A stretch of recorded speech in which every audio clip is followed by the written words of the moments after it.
So the Game Awards, they have come and they have gone. And obviously after the show, every single year, there is lots of talk online, people telling what they think about the show. Did they like it? Did they hate it? And there's generally, you can see if the show was good or not, because there's always kind of a swing to one side as to what people liked it or hated it more. I believe last year you could really tell there was a lot of discontent as to how the show was run. And overall, I thought it was like a very average Game Awards. It was definitely not one of my favorites. And this year, you can tell Jeff Keighley took a lot of the complaints and the feedback that he did receive from the 2023 Game Awards and made some major improvements. So we'll talk about the Game Awards. We'll look at the winners. We'll look at some of the major announcements, because there were some very cool announcements at this show. One of the more memorable shows, I would have to say, in recent memory. And we'll go over all of that stuff. But before we continue, if you do enjoy daily gaming news content, make sure to hit the subscribe, share the video, help the channel grow, all of that stuff. So I'm recording this video literally right after the show has ended. I ran down to my computer. I wanted to get my thoughts out. I didn't want to sleep on it. I wanted to give my raw reaction as to what I thought about the 2024 Game Awards, because last year I just did not like it. I thought it wasn't a great show. I thought the way Jeff handled the whole timing thing pretty bad. And you can tell he made a lot of improvements based off of feedback that he did receive. So 2024, if I were to give it a rating, I would say probably around an 8 out of 10 overall as to everything that we saw at the show. This includes the announcements, this includes the way that the awards were handled, and this includes the pacing and just like the overall humor and everything that was brought into the show. One of my favorite things that Jeff Keighley did this year, which he may not be able to do next year because it's not going to be as crazy online negatively, I think, towards the show, is throughout the entirety of the show, he poked fun at it himself and he poked fun of last year's shows. And I think that was a very good and smart way to handle some of the feedback that he did receive last year. He talked about basically pushing the developers off stage. Even at the Game of the Year announcement, Swen Vink comes up and does his whole speech and everything as he's going to be doing the presentation, has a great speech, and then also is making fun of what happened last year about giving him 3 extra minutes at this year's shows to make up for last year's shows. So I think Jeff Keighley obviously took all of the complaints to heart and made the proper adjustments for this year. I'm somebody who watches the show, to be completely honest, for the game announcements. I don't truly care that much about the awards, but I found this year, I at the end of the show, I actually am more interested in the awards overall. I don't know if it's because he handled it differently. I don't know if the pacing was better, or if he just let the developers speak more and some of them had some great things to say. I actually am now going to look forward to next year more for the actual award winners themselves and what they have to say, as well as obviously the game announcement. So I think that was really good. I think he did a great job and big improvements from 2023 over to 2024. You have to give Jeff kudos in making those improvements. A lot of people just always like to shit on him for this type of stuff, but he definitely listened to the feedback, made those improvements, and handled the overall, I guess you could say, narrative around it or the feeling around it in a very, very strong way, with just poking fun at himself. That was great. And poking fun of the online discourse. I think it was well done, and it was in good taste for what happened last year. Now, with that being said, the actual show itself had some really, really big announcements, some really cool announcements if you just like games themselves. I know there's a lot of people are wondering, what did Xbox announce? What did PlayStation announce? All that stuff.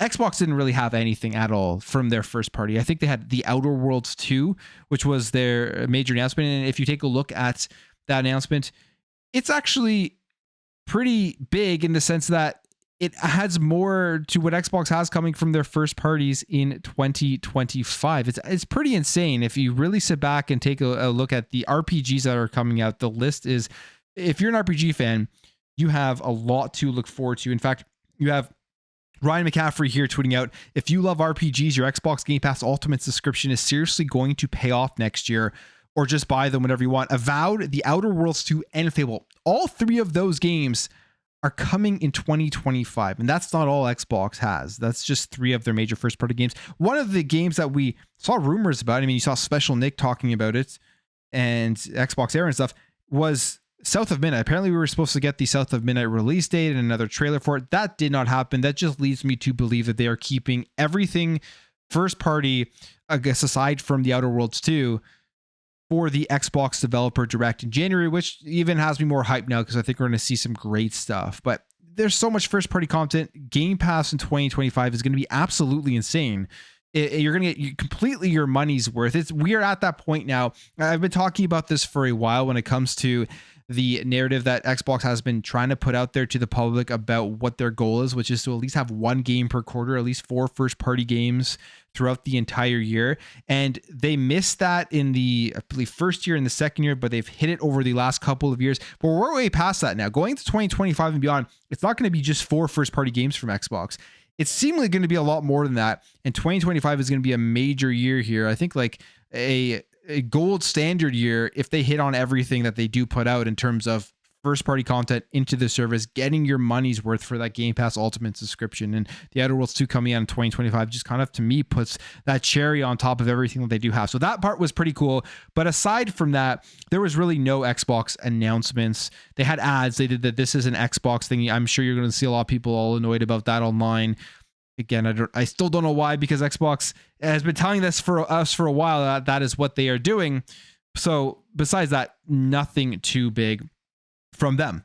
PlayStation side of things, if you want to, I guess, go in that direction in terms of what they announced, they had a decent amount of announcements. They had some Helldiver stuff there. They announced that The Last of Us 2 Remastered is coming to PC, so they're doing the whole multi-platform thing as well.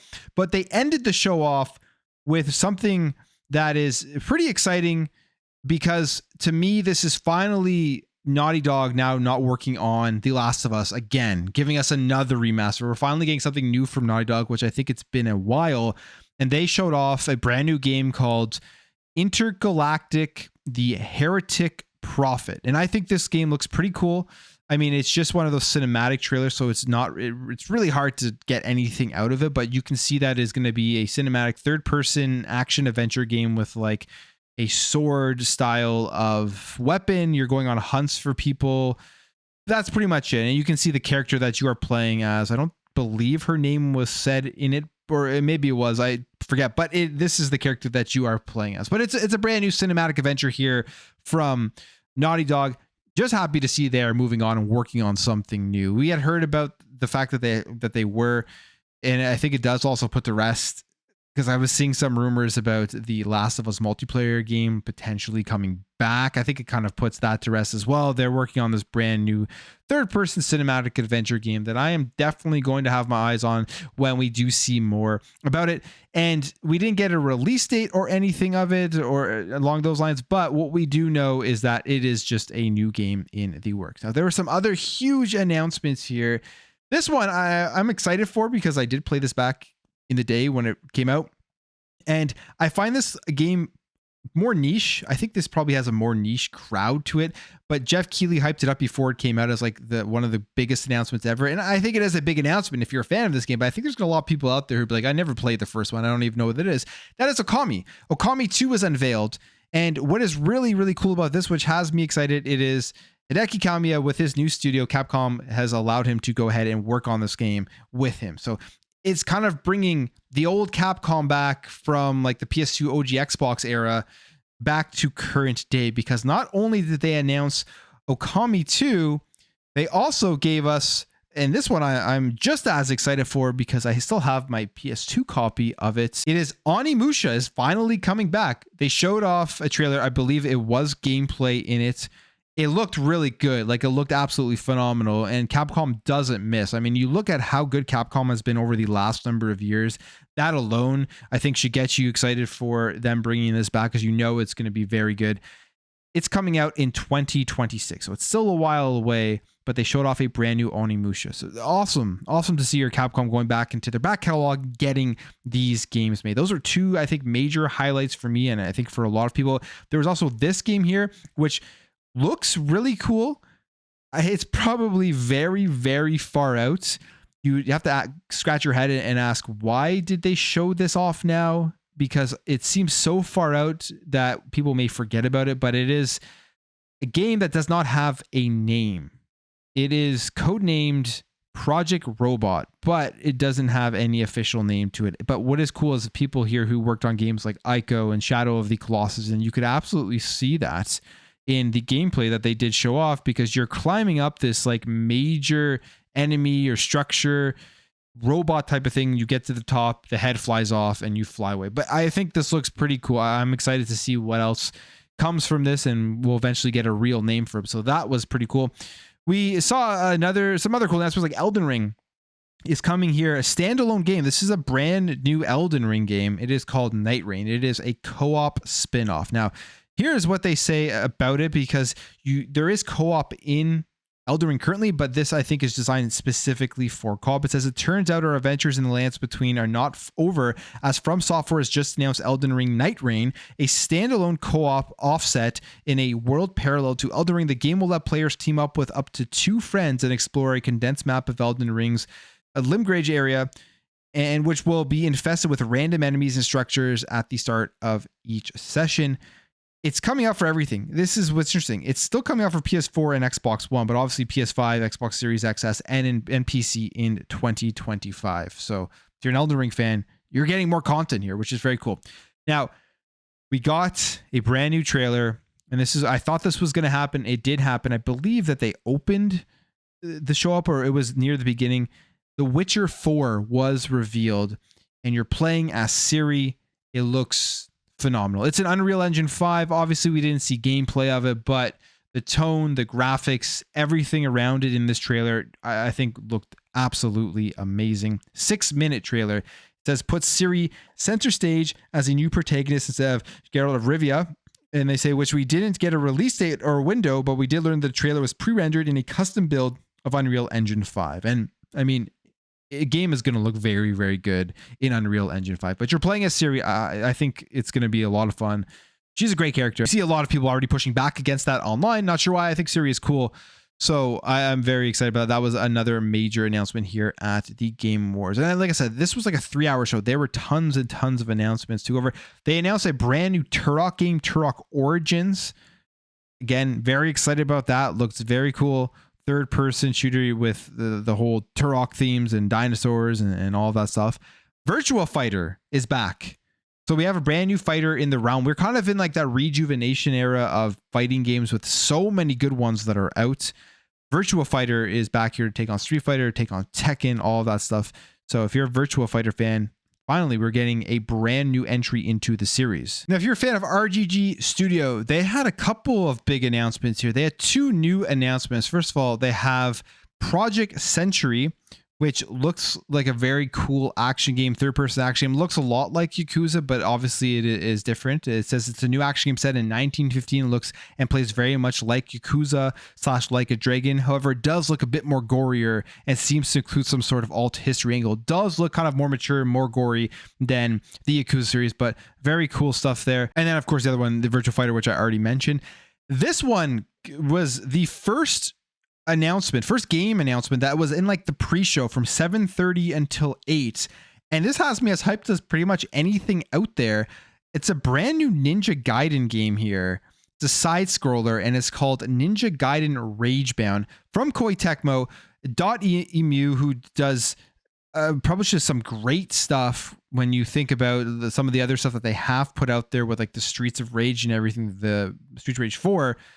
They're showing off this brand new side-scrolling Ninja Gaiden game, and I think it looks absolutely phenomenal. To me, this is a day one game in my book. Summer 2025 that it is coming. So that was the pre-show. That was from 7:38, and I was telling myself there's going to be nothing good here, but they kicked it off very strong with a really, really nice game with Ninja Gaiden Ragebound. There's some other cool stuff here, like Thick as Thieves was the first look. It's a multiplayer, like thief style of game, and they say here, game design legend Warren Spector, Deus Ex, and Ultima Underworld, that's what he's known for, is leading the charge on a new multiplayer game called Thick as Thieves, and we had the chance to speak to him about it. He says the game is being described by lead designer David McDonough as a thief versus thief game, or a contest of craftiness. What if opponents were just guards and traps? After watching about 5 minutes of gameplay, we can also report it looks a bit like the game Thief, but with much faster pace. So another first-person online multiplayer game. I always have my reserve with these types of games just because we are in that era where I think it's very hard to succeed in online multiplayer first-person games. If you look into recent memory as of this year, I mean, you've already seen Concord fail. You're seeing X Defiant fail, which they're shutting it off in June.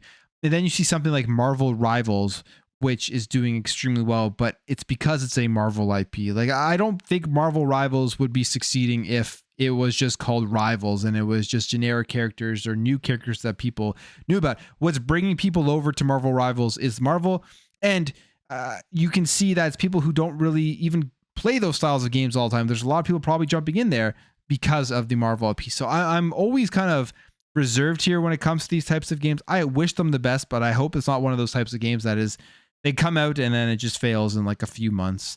That would just be a shame, especially if it is a good game. So that was pretty cool. And then we also have a new Sonic Racing. I'm a fan of the Sonic Racing games. I know many people may not care about this, but they showed off a quick trailer. Very, very tiny. He kind of made a joke about it, saying that's all you do get from it. But it is coming to PS5, PS4, Series XS, Xbox One, PC, and the Nintendo Switch sometime, I'm guessing, in 2025. I don't think it has a date here or anything. But if you like Sonic Racing, the previous games are a lot of fun.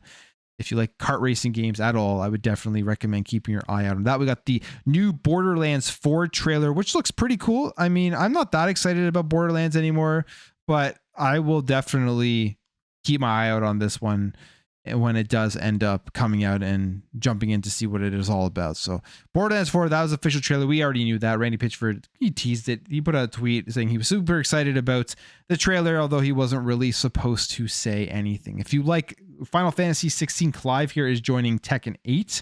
So that was pretty cool. There are people in the pre-show that were hoping that Tifa would join, but they are getting Clive instead. I don't know if that will be disappointing to some people or if they will be excited about that. Final Fantasy VII Rebirth officially coming to PC in 2025. So I'm going to go play it there when that does drop. And I believe you get like a 30% discount if you are to pre-order it. PlayStation drops The Last of Us Part 2 remastered PC April 3rd, 2025. And this is just their continued expansion out to getting PlayStation games in more places to get more people to jump in and play them. I do think that we will eventually start seeing their games day and date on PC, whether that is the multiplayer stuff, whether that is just their games as a service. At some point, we will see more of their games day and date on PC at the same time, because they're missing out on a ton of sales by not putting it in PC at the same time as they do release it on PlayStation. And I'm sure they are aware of that. I mean, they've already kind of hinted at that from talking about their business, financial calls, all of that stuff. There, The Outer Worlds 2, we already talked about this one, but that one was announced as well. Split Fiction, this one looks very, very cool. This is from Joseph Fares and Hazelight Studios. I've played their games. I've played all their games, I believe. And this is his new one. If you remember, It Takes Two won Game of the Year in 2021.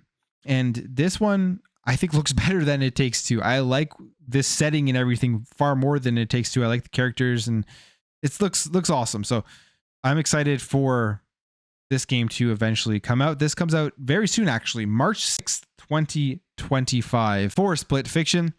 We got the trailer for Mafia: The Old Country. I mean, that trailer had already been leaked in the morning. It was showing up on YouTube ads, so people had already seen it all. Game looks phenomenal. Going back to 1900 Sicily and just really bringing it back to the old days. I can't wait to play it. I think it's going to be probably one of the better games that does release here in 2025. Story sounds phenomenal from what they did show, and the gameplay, when graphics, everything, I think is going to be good too as well. So those were some of the bigger announcements. I'm just scrolling through and seeing if there's any massive thing that I did miss. But when it comes to game announcements at this year's show, I think Jeff did a great job. I think Jeff got some big games and major improvements overall from that standpoint. So I can't fault or be mad about anything that was shown off, even though Xbox didn't show off a bunch of stuff.